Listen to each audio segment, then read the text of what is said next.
So today is a fun day because I'm going to talk about doing coffee enemas. I don't know what you think about coffee enemas, but I'll share more detail about the benefits and where I learned it from. So the brand that I like or that I use is from S.A. Wilson's, and it's organic coffee and it's golden, which means it's not roasted.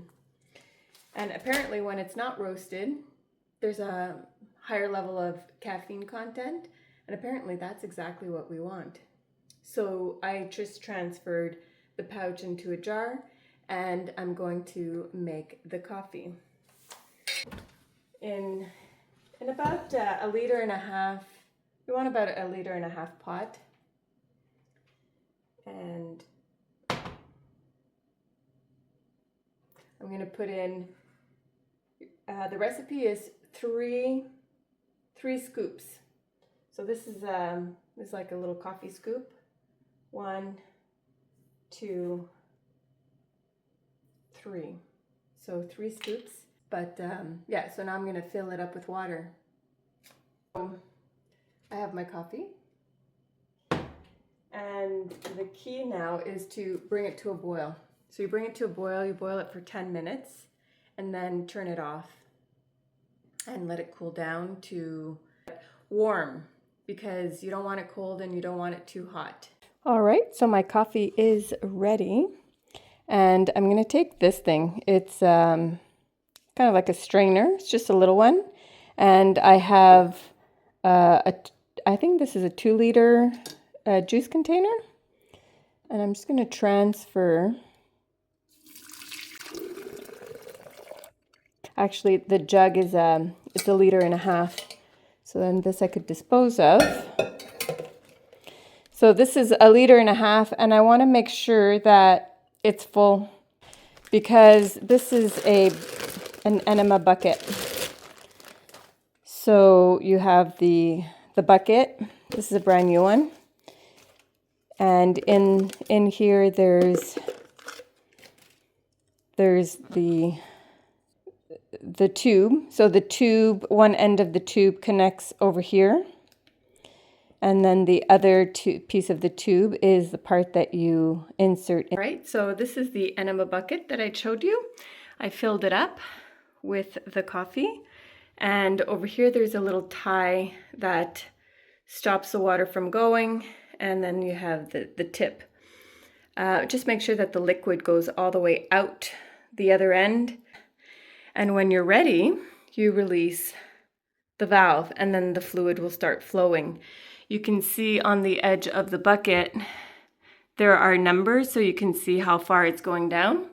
Maybe 500 millimeters is good for the first time. You'll lock the valve, remove the tube, and then go release at the toilet, and then start the process over. So this is a liter and a half bucket, so you can do like 3 times, and then you'll notice when you're empty, if you're fasting just on liquids, you can probably take the whole thing, or at least a liter. You want to try to hold it for 10 minutes as best as you can, and then go release. If you can't hold it in, then just go release it whenever the pressure is too big. When you're empty, you'll notice that the fluid will go in easily because there's nothing in the way. Your bowels are empty. And that's one of the reasons why you want to do a coffee enema, is because when you're not having any solids, any foods coming in, there's nothing to push the toxins out. So you want to encourage the toxins getting out of the body. So when I was in training, we learned a lot of different methods of detoxification, because that's what we focused on. And one of the methods was Max Gerson. He was a doctor who has helped a lot of people. And one of the things that he swore by was coffee enemas.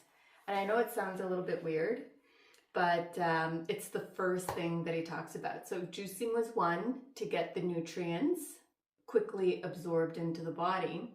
And the second thing he talked about was coffee enemas, because it actually pulled toxins out of the body. In the descending colon, it's connected to the liver through the hepatic portal, and it actually draws on the liver to release toxins, and it pulls it out of the body. He also talks about frequency of doing the enemas, and it says frequency of enemas is increased with symptoms of toxicity such as headaches, fever, nausea, intestinal spasms, or drowsiness.